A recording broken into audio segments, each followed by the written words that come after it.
Welcome everybody to the R1 podcast. My name is Eli Detter. I'm your host for today, and joining me, coming all the way from Indianapolis, is Gian Paul Gonzalez. Welcome, Gian Paul. Thank you for coming on the podcast here. No, it's a privilege, man. Thank you so much for the opportunity. Appreciate it. Yeah. Like I said, you'll probably do a much better job of this than I will. Introduce yourself, explain who you are.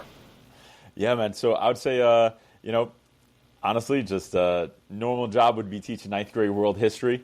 But as God saw fit, I do enjoy the phrase that said, if you want to make God laugh, tell him your plans. There's a truth in that. And so I would say from there, got a chance, to speak to the New York Giants. And then so from that point on, due to their success after I speak to them,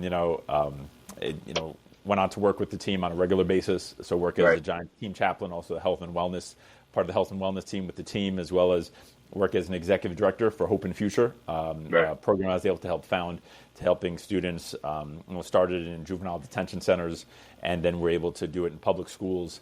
And then also at one point in time, we're able to have our own building and youth center to be able to have kids to be able to come and be a part of programming after school, just finding ways to give them hope. A future, academically, socially, spiritually, as well as financially, finding pathways for them through that. Yeah, I mean that's in a nutshell. Of course, obviously, you have done a lot of speaking for multiple large organizations, companies, sports teams. Like you said, the New York Giants. Obviously, if you go into your website, and also if you just go anywhere online, you can find all sorts of different schools that you've gone to and places that you've talked at.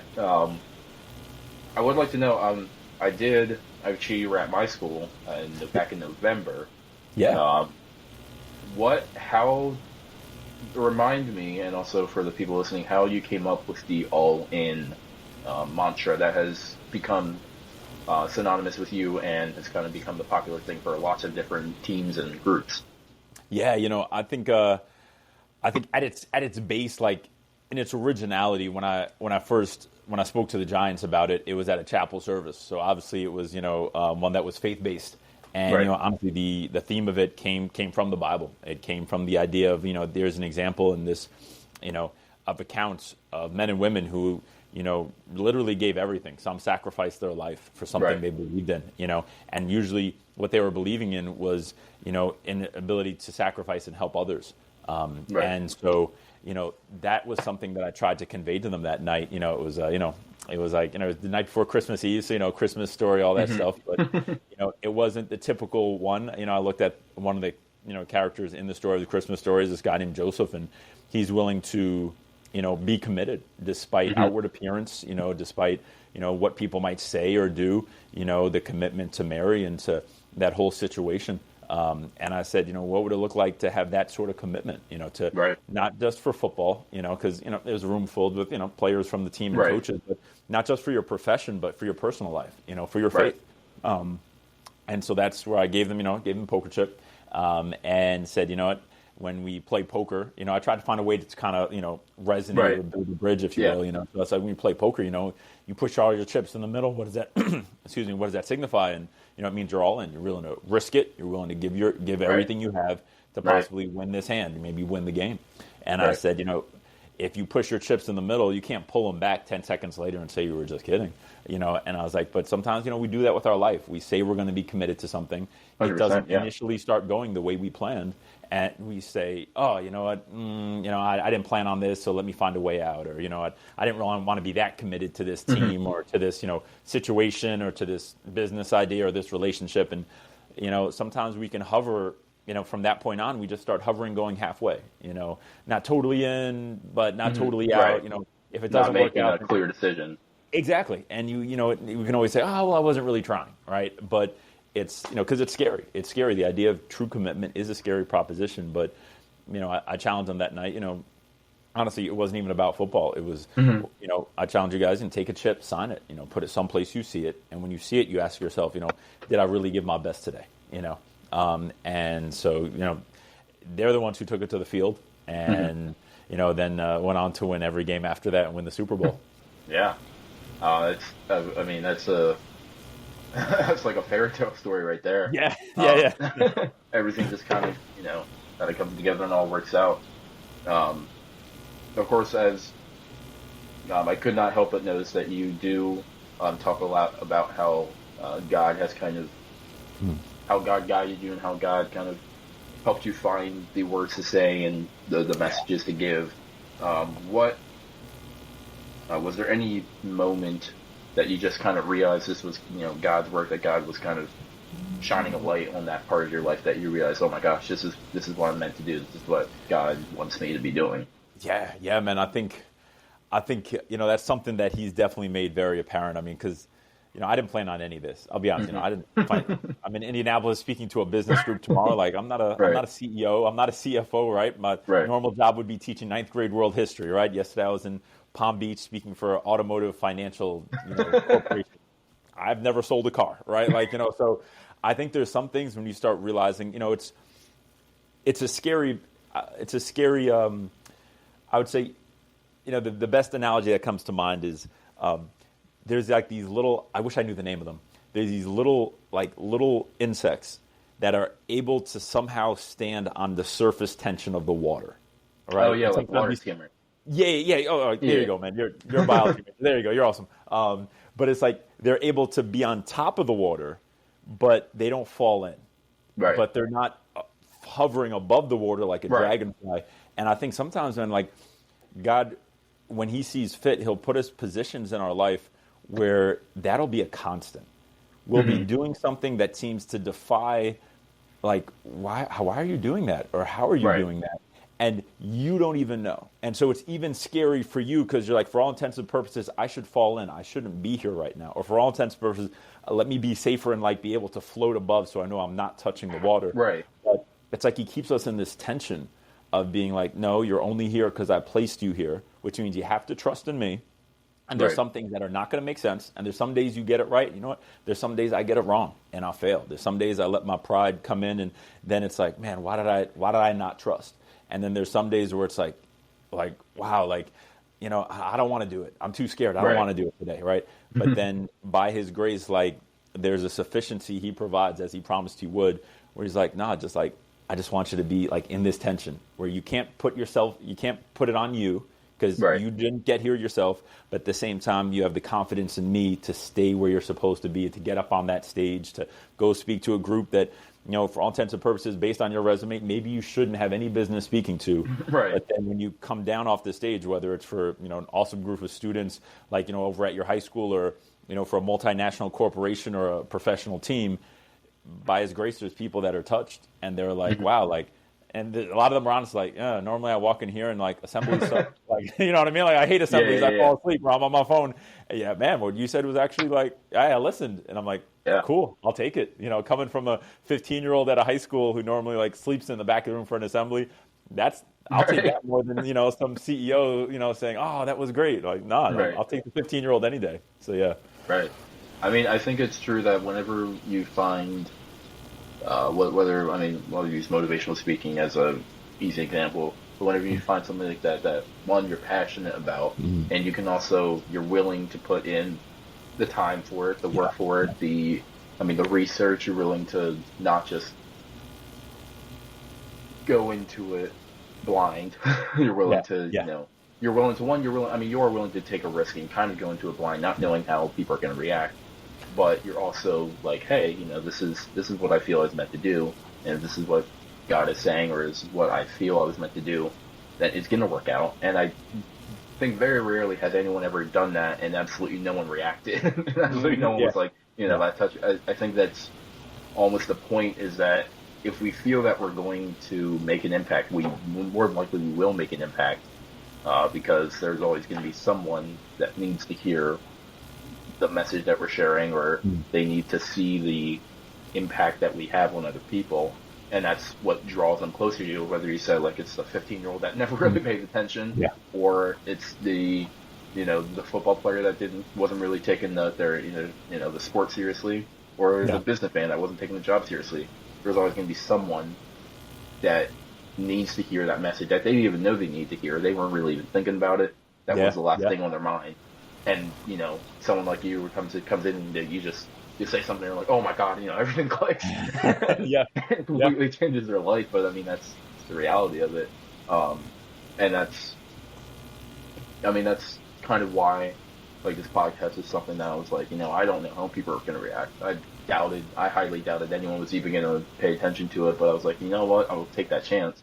yeah, And it's yeah, something I'm going to have fun with, and something that I know someone out there, someone will eventually will like it, will listen to it.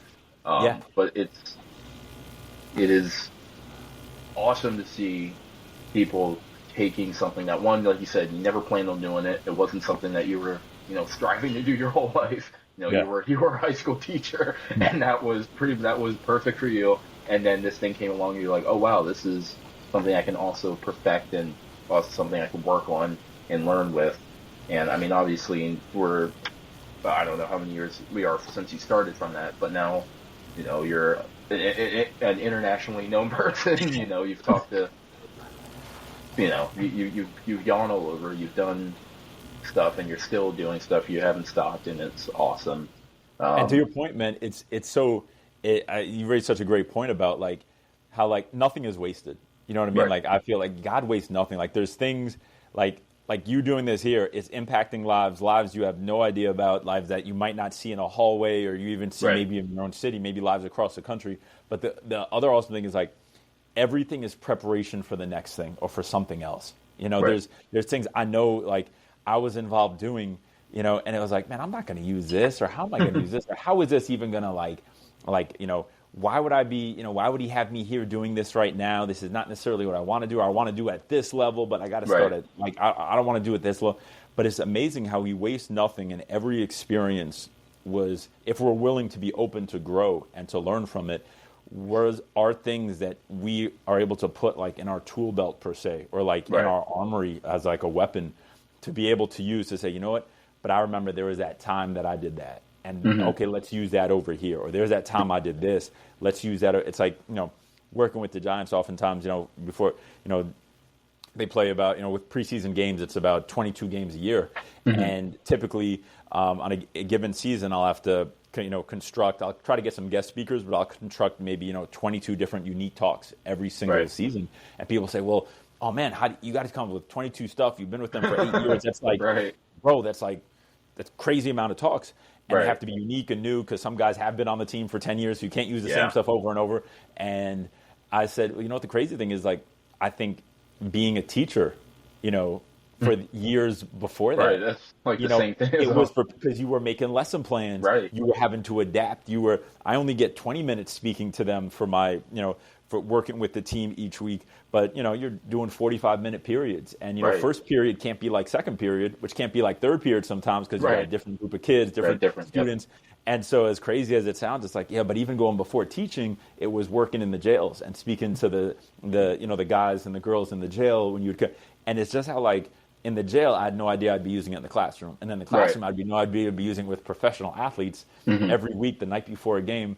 But I didn't know that. I didn't know Right. that, back in 2007, right? When I just first started, just graduated college. Like I didn't know all those things. And funny thing is we don't know, but I think that's the test is, can we be committed and give our best, even if it's just for one more day doing it? Doesn't mean we have to stay committed Hmm. for 10 years. Sometimes there's seasonality of things and we do have to let things go. But if I get it for one more day, I'm going to give my best for one more day, knowing that Absolutely. it's not wasted and it does have a purpose, for his plan in the future.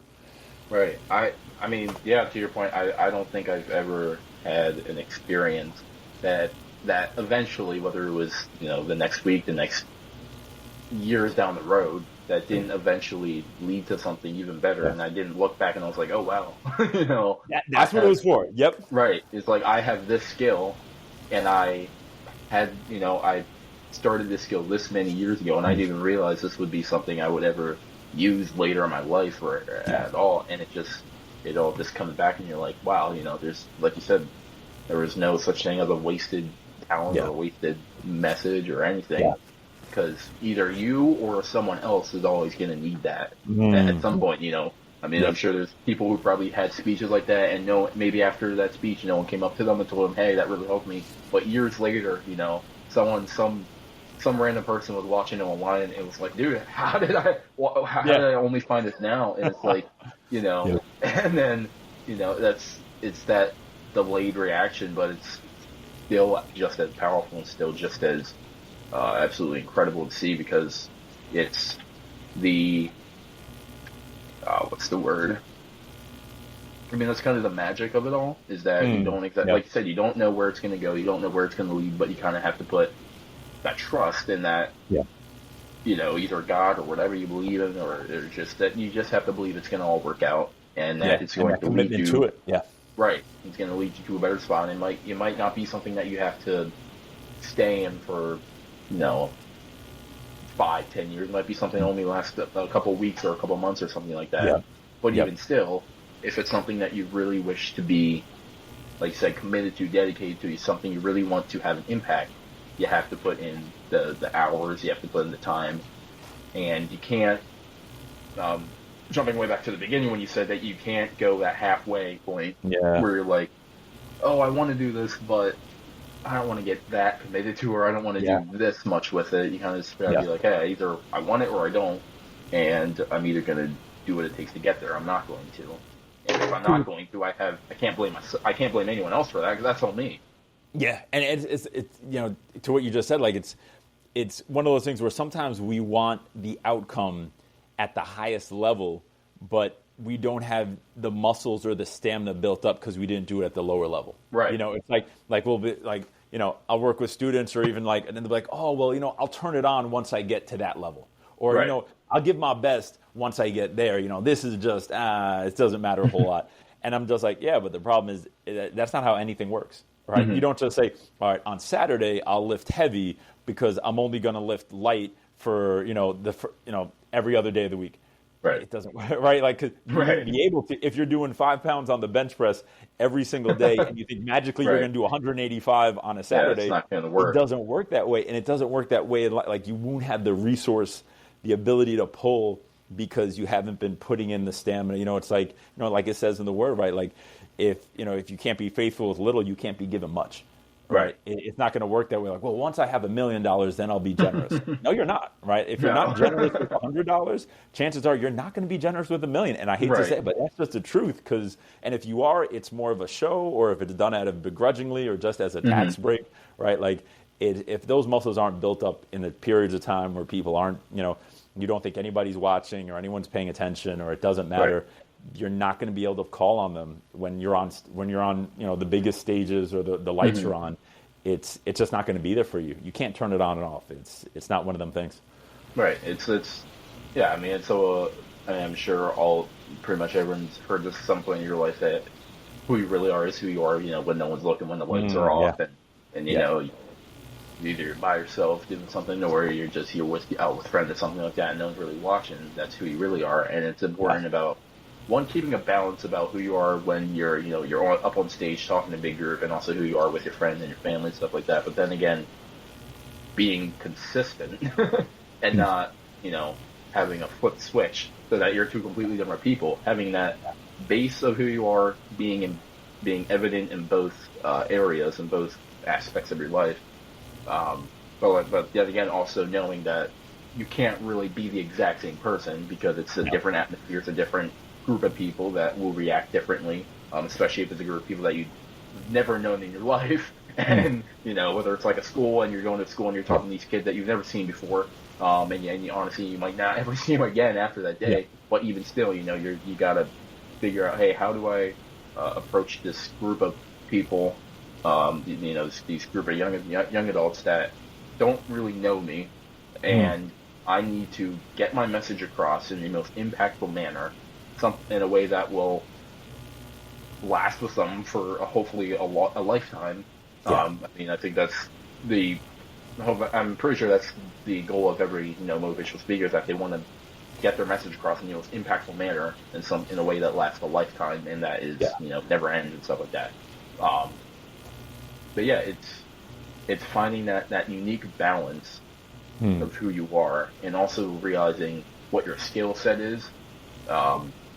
Like you said, realizing that if you're not willing to try your hardest at the smallest level, at the lowest level, there's no reason to assume that the peak, you're going to be great. You're gonna be, yeah. It just can't happen. And I Right. think you raised a great point about when you try to convey your message. I think probably something that's helped me the most is just wanting, putting the group I'm speaking to or whoever we're working with first. Hmm. I think sometimes when I would get off the path is when I would be like, all right, well, how am I gonna feel? Like I want to Right. feel good going up there, or I want to feel good, connecting. And I think, don't get me wrong, there's things we should, want to be able to put ourselves in a Hmm. situation that we can be proud of. But I think it changes the dynamic when it's more about like, man, like you just said, like, man, I want them to receive something. I Right. want to give something that they can receive. And then we look at the situation differently. Then we look at it like, okay, what would be the best way to communicate this for them? What would be the best way to customize this so they could find it applicable, they could Right. find it meaningful, right? And so I think that's sometimes the challenge. When I do have the opportunity to speak in such a wide range of audiences, is Hmm. really taking the time. I think first and foremost, I remember hearing it one time when I was at an engagement in San Diego, and this guy, he had a checklist, and I thought it was brilliant, and I still sometimes use it to this day. And he's like, before you go on any stage, you need to ask yourself 4 questions. And he's like, if you can answer yes to all those questions, Hmm. then you should be there. He's like, if you Right. answer no to any of those questions, then you need to take some more time to get ready before you go Right. out. And the first one was, are you happy you're there? And he's like, Hmm.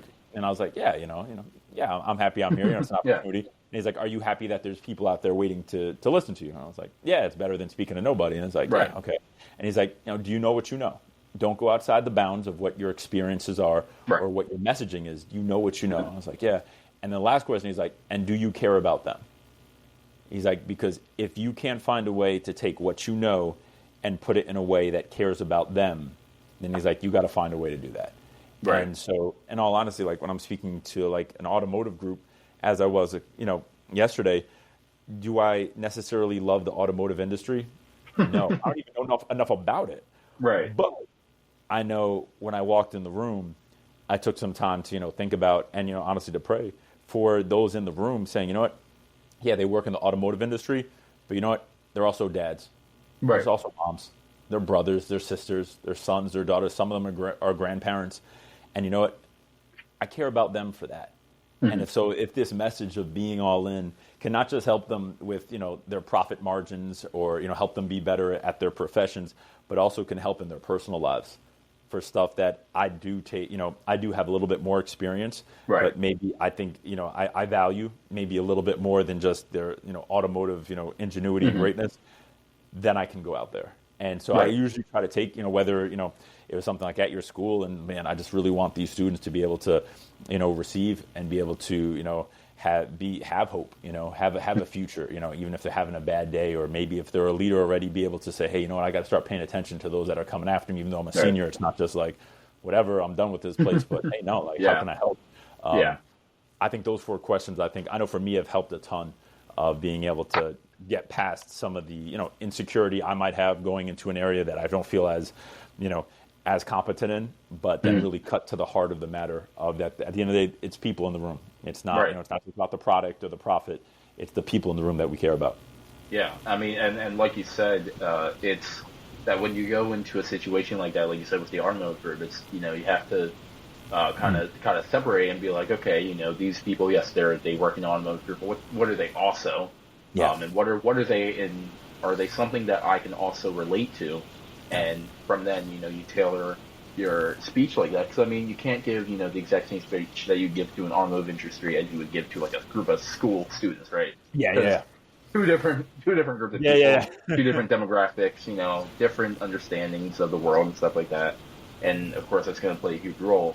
And I mean, of course, I have not really ever done like a big public speaking like that. The most I've done is this podcast, and then like I don't know, like the spelling bee or a speech contest. But like even still, you do. I think what any person who is dedicated about it would think is, Yeah. how do I tailor what the message I'm trying to give to the people in the room, not Yeah. just to what the person who called me wants me to talk about, but also the each individual person. What do they all have in common, right?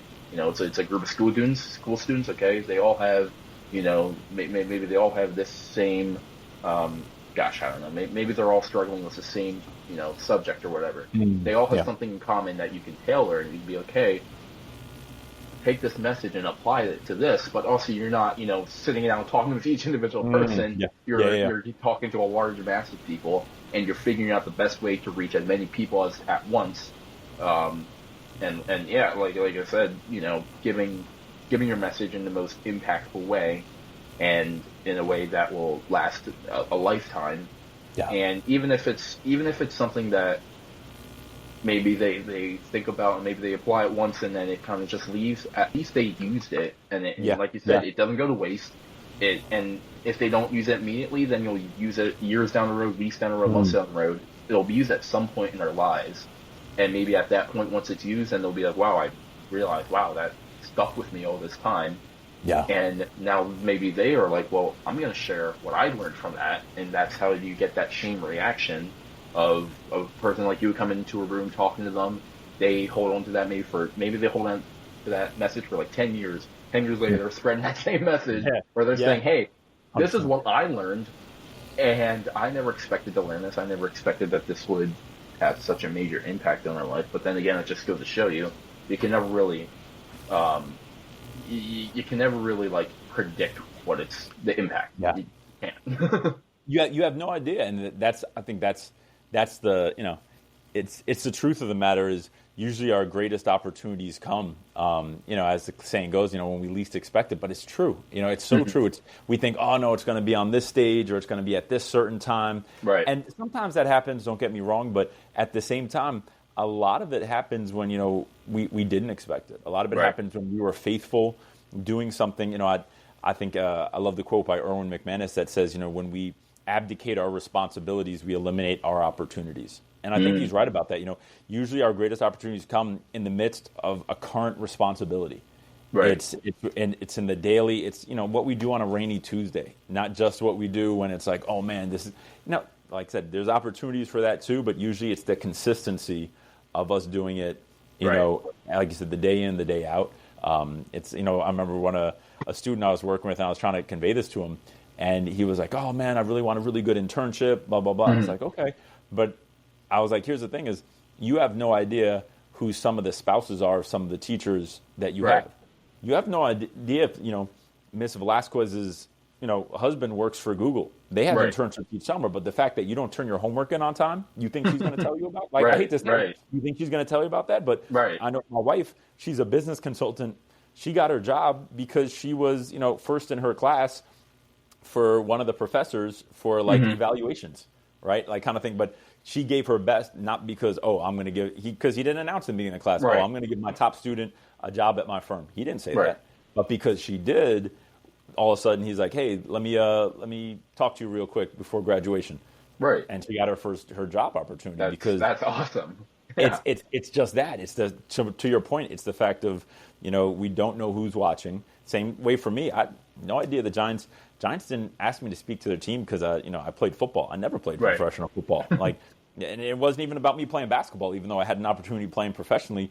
They asked me to come speak to the team. The chaplain asked me because he saw what I was doing in jails, right? And which is crazy. But it's, once again, to your point, it's, when we least expect it, serving to the best of our capacity in a role that maybe we didn't necessarily want initially, but you say, if this is what I got, I'll give my best to it. And then, it's interesting to see how then more can be given. Right. I was talking to a friend recently, and they're like, I don't really know where I am.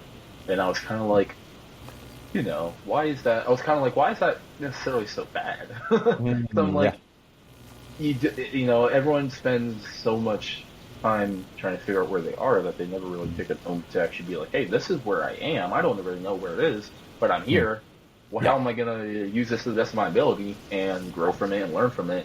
And maybe I'll end up somewhere else. But it's like, if we spend all our lives trying to be like, oh, I want to get to this spot, right? Then we're going to ignore all the other possibilities and opportunities that pass us by. If someone does, if someone does bad in a class, right? They're like, oh my gosh, I need to get this great grade. And they're like, yeah, you should work for that grade. make sure you don't pass by these other opportunities that are going to pass you by, because all you're doing is just focusing on one class, and Yeah. you're letting, Yeah. all these awesome job opportunities and school stuff pass you by. It's like, don't try and figure out where you are. Just be content with where you are and be like, okay, I don't know where it is, but I know that whatever I do, it's going to have some consequence. It's going to have there's going to be some reaction to it. And I either learn from it and grow from it, or I just decide to stay stuck. And obviously, no one wants to stay in the same place for long. That's like human. That's like our human need is to continue to move. So it's like, if you want to grow, if you want to continuously get better, you have to learn to take advantage of where you are and take what you have, so that you can grow and become even better than you would imagine, or anyone else would even imagine. Yeah, it's like the saying that says, your future will become clear when your present has your full commitment. You know, so many times we're like, oh, but what about this? Like, just like you said, oh, am I getting here? How do I get? And we don't pay attention to what's right in front of our face, and we miss those. We miss those, and it can be something as simple as maybe a social interaction. Sometimes it's not always like a direct correlation. But it's like we said, everything is practice. It's building a muscle. So when we need to call upon it, it's building a muscle of being gracious, of being patient. So when we need to call upon it in a tough situation, we're able to use it. And it's not unnerving us so much and taking so much focus to be patient. Right. Yeah, that we miss, hey, you know what, be patient, but also, be determined and focused in this area. It's being able to do both. That's so true. Yeah. I mean, it's so, some people would be like, oh my gosh, it's so complicated, how can you possibly do that? But it's like, when you really break it all down, it's like, first, like with anyone who's trying to make a plan, first you have to figure out what the problem, or not the problem, but what issue or what situation are you currently in that you either, one, wish to get out of, or two, you wish to improve. Because there are some situations that you don't need to escape it. You just need to figure out how to improve it and make it better, so that you can, instead of surviving, you can thrive in it. It's that survive versus thrive mindset. I'd rather be in a place comfortably than be in a place that's like, okay, this is all right, but it could be better. I'd rather be like, okay, how do I get to that better spot, and how do I continuously every day work to get better, whether it's at my job or whether it's personal life or stuff like that. How do I continuously get to that better spot in my life? And I would go on to say that probably most issues and problems that go on in people's lives are not problems that are not situations they need to escape or get out of. It's situations that they just haven't figured out how to improve. Because I was like, and it's, when you say you need to escape, it's like, well, what are you running from? Are you running from someone? Are you running from someone, or are you running from something? Like, what is it exactly that you're trying to get out of? And a lot of times you'll sit down and you'll listen to them, and they'll be like, dude, you sounds like you're just trying to run from yourself. Yeah, that's good. That's good, because them going to a new spot, it's like the individual who is like, they'll some of my students, they'll play for like 4 or 5 different coaches, and it's always the coach's fault, right? Kind of thing. Right. Like, now the coach this, now the coach. And after like the 3rd or 4th coach, you got to be like, maybe it's not the coach, man, right? Kind of thing. Like just like you're saying, like there comes a point in time where you got to be like, all right, hey, maybe that was on me, or maybe I could have done that better, or maybe I could have, been, accepted that correction better, or that that what happened is maybe for my best that I didn't get play as much as I wanted to in that situation, and how I accept those, those setbacks. But it's hard. So it's tough, because sometimes people have not heard that before, or they don't want to hear that, like you said. And so there's always the grass is always greener, right? Until you start learning you need to water your own grass some days. So So I mean, and it's always easier to say it's someone else's problem, because then you don't have to take ownership of that. But I'm like, if it happened, if like you said, you play for a coach and you end up like getting booted off the team, it's like, maybe there's probably one time that you can be like, okay, maybe that wasn't my fault, because you really don't know. You really don't know what happened. If it happens again with the next person, then you're like, okay, maybe this isn't the coach's pattern fault. might be developing. Yep. Maybe this is less of maybe I gotta stop being so quick to, and I had the problem with this for years of being super quick to judge everyone else before I would judge myself, or, Mm. blaming everyone else and be like, hey, this was your fault, not mine, and this is my Yeah. problem. And then you sit down and you're like, wow, that was really not their problem at all, because it Yeah. kept happening with different people and different situations. And sometimes it would be a completely different situations, but the same thing would be happening. Mm. And it's just like, this isn't anyone else's problem. That's me. Like Yeah. that's totally me. And But that's and it's so awesome, to be self-aware like that, like you're talking about, because it's like that adage I remember hearing one time said that sometimes physical growth is automatic, but mhm. maturity is a choice. Oh, You know what I right, mean? for Like sure. it's a choice, like you said. It's a choice to take the step back and be like, yeah, how did I contribute to that? Yeah, Hey, I might it might not have been 100% me, but you know what? Maturity is saying, that I think that was about 45. I think yeah, I was about 50. I think yeah. usually if I think it was 35, chances are it was probably 45, right? Kind Right, of thing. Like right, as much as I think, I probably had more to do with it than I thought. Do I need right, to go and apologize? Do I need to go and like try to rectify or reconcile? Because right. but that's maturity.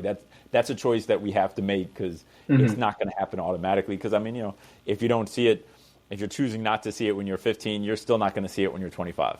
And Yeah, there's some grown folks out there that it's always everyone else's fault why things didn't happen the way they yeah. wanted to happen or work out or why things are horrible, kind of thing. And it'll just stick with you because that is definitely a conscious choice we all got to make.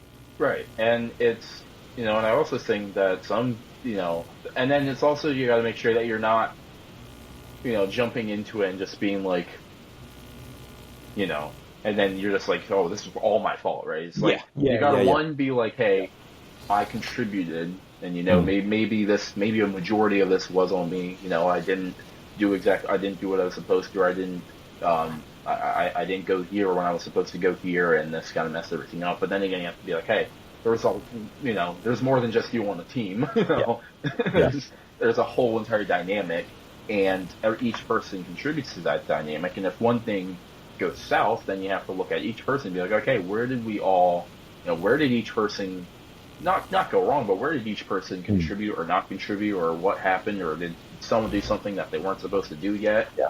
And it's that balance of, I think being a real leader is one, being willing to take the blame and being Mm. willing to be like, yeah, this was on me, but also realizing there's more than just you on the team. There's other Yeah, people, yeah, there's coaches, there's yeah. other players, there's other people involved that you can't possibly be like, you can't possibly take all the responsibility for it because you can't control other people's actions. Yeah, yeah. You can only really control what you do. I mean, you can guide people and you can say, hey, we knew this, you knew this at this time, but you can't really control other people how they're going to react or act or anything.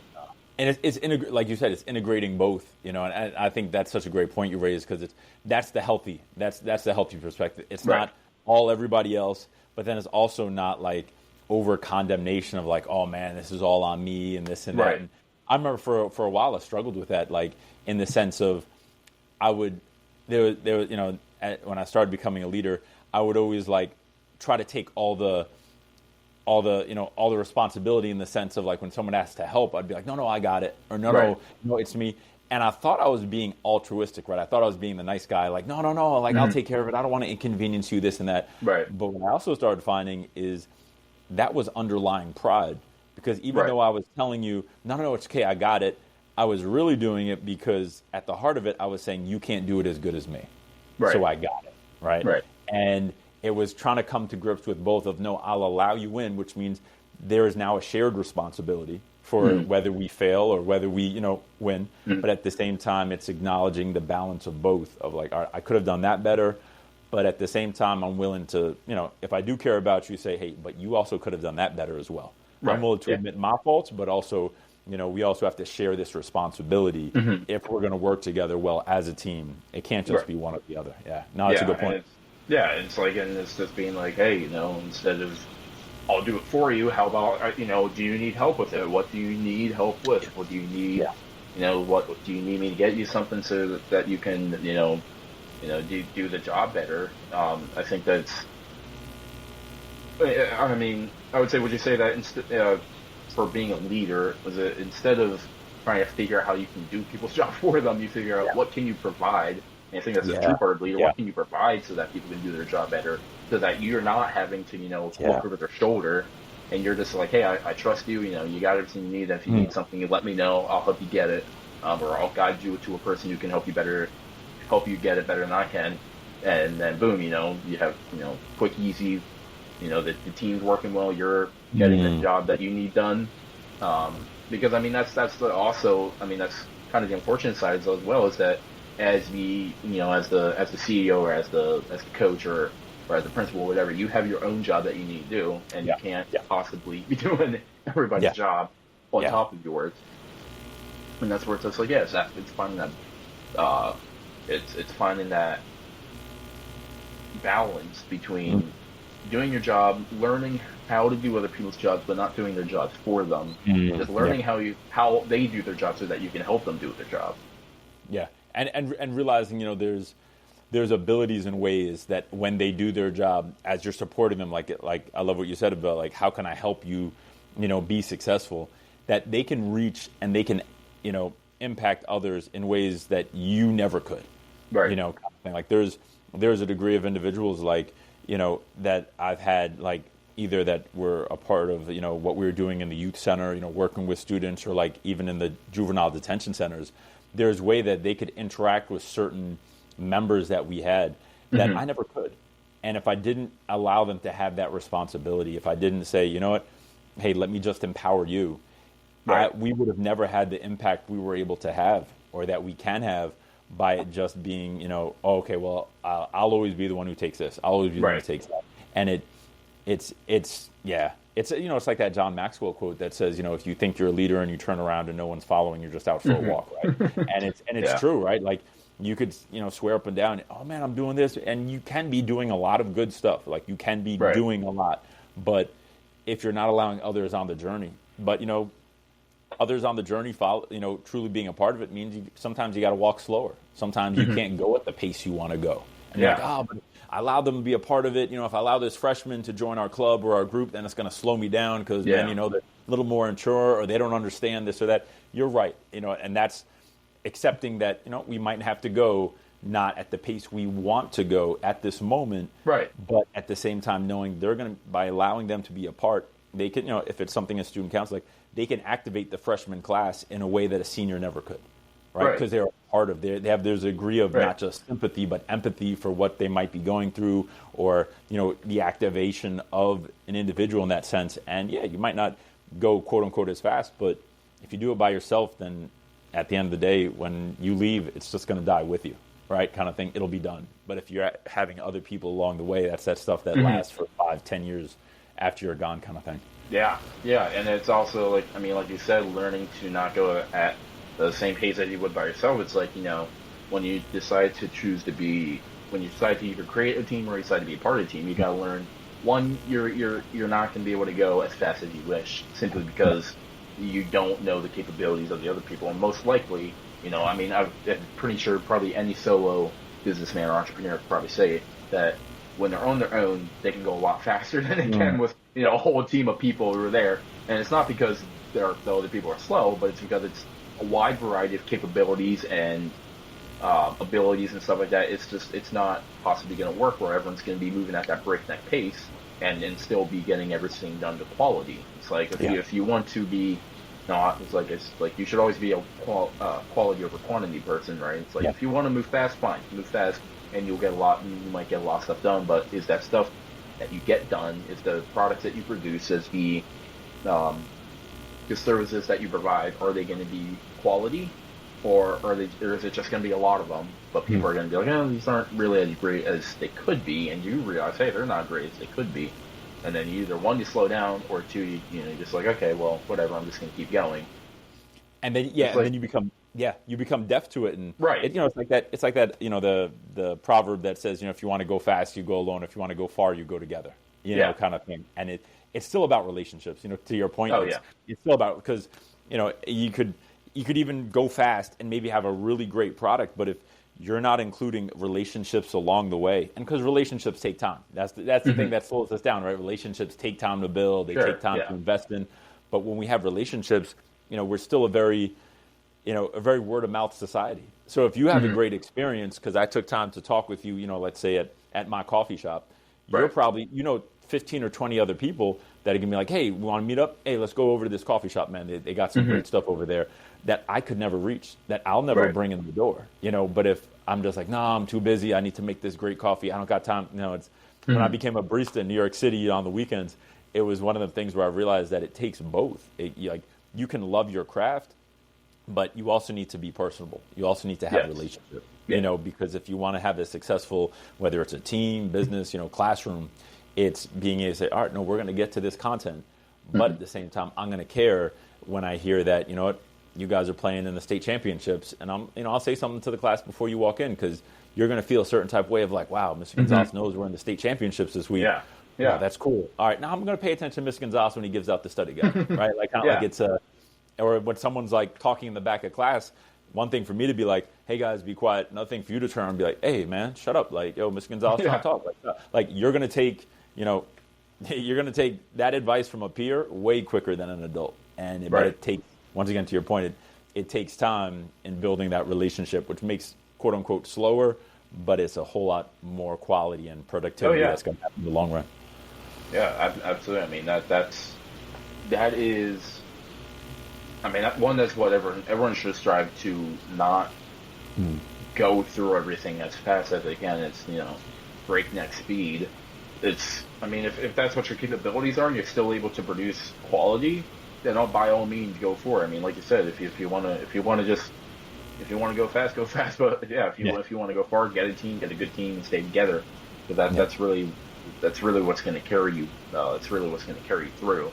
And it's also, not relying on those moments of inspiration and motivation. I mean, that's not, I say this all the time, like, motivation is never what gets someone to finish something. That's what gets someone to start, working out. That's what gets someone to start, doing better in school. It's never going to be what keeps you going. What's going to keep you going is the discipline and the mindset, mentality that you develop and that you have. Yeah, no, 100%. And it's like we said, like, it's the spark, but then as you've gotten started, it's the muscles building up, because there's going to come that point in time where you're going to be like, man, I don't want to do this no more. You know what I mean? Like, man, I don't feel like this. And, it has to be more than just, living off the motivation from yesterday. It has to be, I've done this for a couple of weeks now, so I do have a degree of resiliency in myself. Not resiliency in the story I heard last week or, this really great TED Talk, but resiliency that I can say, you know what? Hey, I started at 5 push-ups. I've been doing this for 10 weeks. All right, I'm at 15, but I'm not at 5 anymore. And now I'm going off of not just, the poker chip or Gian Paul's talk, but I'm going off the fact I went from 5 to 15. And now it's become my own personal, commitment. It's become my own personal, kind of motivational slogan for myself, not just his. And I think that's important because, I even hesitate sometimes when, because just by definition of the root word, motivation means to move. And so I enjoy it, but at the same time, I prefer, sometimes I prefer the term inspirational is what I strive to be, because motivational means when I'm in the room, I can move you if you're not moving yourself. But inspiration is the idea of I can possibly deposit something that you then will allow to enter you, that even when I'm not in the room, you'll be able to do it anyway. Right? Because I'm not going to be here next week, or I'm not going to be here, a month from now. But I'm not going to be with some of my students that I've worked with, 10 years from now. But then 10 years later, they can be like, yeah, but Mr. Gonzalez, man, he said that one thing that one day, and man, now I've made that something that I live by myself, like you were saying. And then it's not about motivation as much as it's inspiration that's been implanted, and we've made it our own idea instead of just being someone else's idea. Absolutely. I mean, it's like it's almost like a bird comes in, they eat a berry, they take the seeds from that berry, and they drop that berry, the seeds, they drop it in soil somewhere else, and then they leave, and it looks like you said, they're depositing something, and the ground takes it and it absorbs it, and boom, you have a couple of years later you have this beautiful tree, or plan or whatever, and it's like, you're putting your, inspiring, like you said, inspiring is better. I like that word better than motivating, Yeah. because I don't just want to be a 5 second little piece of, Yeah. movement, something that gets you to do something, something that gets you to move. It's like, sure, that's fun, but, I want to be something that is like, it's like a seed, Yeah. I plant a little something that nags at you and kind of, Mm. chips And away it at you. produces fruit. Yeah. Yeah. Right, Yeah. Yeah. right. Yeah. It chips you away until you're like, you can't ignore it anymore. And you're like, wow, this is really, this is really what this has all been about. And then from there, that seed grows, and it produces fruit that you can then share with other people.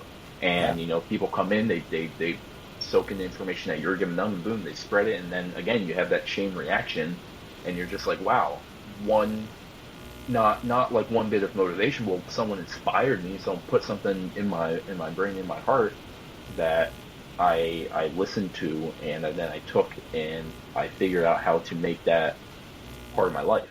Yeah. 100%. 100%. That's good. Yeah, That's good. I mean, I think everyone, especially now in the social media era, we get all caught up with the motivational quotes and motivational stuff, and it's like, that's okay, right? I mean, there's nothing's bad about wanting motivation. Yeah. It's knowing that motivation isn't what's going to get you to the finish line, right? You start a No. race, the Yeah. motivation is everyone's cheering, everyone's screaming your name and stuff like that, and everyone, and your parents tell you good luck, or your coach tells you, good luck, you got this. That's the motivation. That's what's going to get you off the blocks. That's what's going to get you started.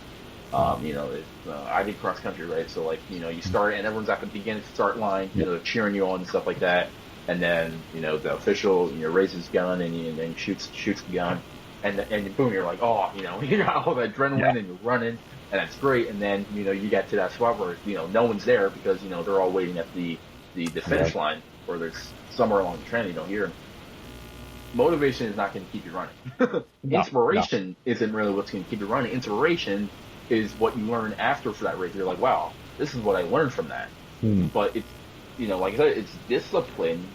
It's that's going to keep you running running as fast as you can. Not as fast as you can, but running at a good pace, and it's going to keep you going through that race. And then, again, motivation is going to help you finish. Motivation is going to, drive you to the finish, because you're going to see the people cheering for you, and you'll be like, yeah, I got this. I got through that. Discipline got me through that tough spot where I know, I didn't see anyone. It was just me, and me competing and running and stuff like that. And then now I'm at the end, and then you reap the reward, whether you win the race, or you get a really good time or whatever. You reap the reward, and I think that reward, or that whatever you gain from that, that's the inspiration. That's that seed that you take from that, and then maybe years down the road, you're now cross country coach, and you're teaching And you're the students passing the on same. to others. Right, Yeah. Yeah. right. Yeah. You're teaching Yeah. that same student. You became the bird that took the seed, and you're now giving it to other people, so that they hopefully, maybe not learn the exact same thing as you, but they hopefully take something from it, and Yeah. they will eventually they'll be like, wow, this is just like that story that coach told us. It's just like And that, you can modify it based on what we heard. Right, Yeah. No. right. You modify it, you tailor it to the people that you're presenting it to. It's because I feel like all the stories are all similar, even though they're not the same. They're all so similar. It's like at some point you're just like, wow, this is all really connected. Like you said, you start as a ninth grade history teacher, Yeah. and now you're giving speeches and stuff like that to all these major companies and sports teams. Like, how did me just teaching help me to become great at? I mean, essentially, you're doing the same thing. You're teaching people how to get through this. Classrooms. Yeah. Right. Yeah. Yeah. It's a different classroom, different setting, but it's the same. It's the same dynamics. It's kind of the same thing. It's just you're teaching people. I mean, it's how to become a better person. It's how to become your better self and stuff like that. And that is like the pinnacle. I mean, that's where you want to be. You want to be at the spot where you're like, wow, this is what I learned, and how can I share that with the rest of the world? Yeah. 100%. 100%, man. Yeah. Cool. Yeah. Man, I'm almost running out of questions here. Yeah, no. You're good, man. You're good, man. This is cool, man. I know. Yeah. No. Thank you for this time, man. I appreciate it. Absolutely, man. Hey, I was, I remember I texted you after that. I was like, I got it. I gotta see if I can get this to work. Gotta try. I'm so glad we were able to do it. Yeah. this podcast has been one hell of a ride. But we're hopefully, obviously during the summer, I have to take a little bit of my hibernation from it, and then I'll jump right back into it for the school year. But yeah, it's awesome that you agreed to come on and we could talk about this stuff. And I mean, I know you're on like tons of podcasts, but I was excited for this, man. Yeah, Thank you for saying you putting yourself out there, man. You doing it because, like we said, man, a lot of people they'll talk about something, but it's another thing necessarily for someone who's willing to put themselves out and do it, man. Yeah. So it's been such a privilege jumping on here with you, man. I appreciate it. It has its highs and lows, but yeah, this is it's definitely opened a lot of doors. It's opened a lot of opportunities for me, and I'm really glad that's something that I thought about and was like, you know what, screw it. I don't really care if anyone likes it. I'm going to do it because I know I'm going to have fun with it. And that's what's important. So thank you for coming on the podcast. For everyone who was listening, that was Gian Paul Gonzalez. Of course, you can find him online at JianPaulGonzalez.com. You can check out all of his stuff. Also, the Hope and Future Foundation that you founded, right? Yep. That you founded, and it is it's a wonderful program that provides opportunities for youth and it helps them and guides them to become powerful leaders and guide other people to become leaders and for their communities and their family and friends and stuff like that. It's a great organization. I highly recommend that you guys check it out. Obviously, is it just in New Jersey, just in that city that you live? Yeah. So we're mainly based in New Jersey. We do some stuff like sometimes in different places across the country, but mainly we're just based in Jersey. Yeah. So I mean that's an awesome organization. It's really awesome, really cool that you did that. That's something that I'm sure in every city, every kid would love that. It's amazing that it's amazing that people like you have that thought, and they're just like, wow, I realize this is what people need. It's what people kind of need in your life, and I'm glad that someone like you was able to bring that to life and bring that to these kids who maybe before they didn't really have anything like that. So thank you for all that you do for with schools and businesses and organizations around the country and around the world. It's truly awesome to see it. Huge fan, anyways. Sounds great, man. No, thank you, man. Appreciate it. But thank you everyone for watching. This was the Arlen Podcast. I'm your host, Eli Detter, and I've been here with Gian Paul Gonzalez. I hope you all have a wonderful day, and we will see you later.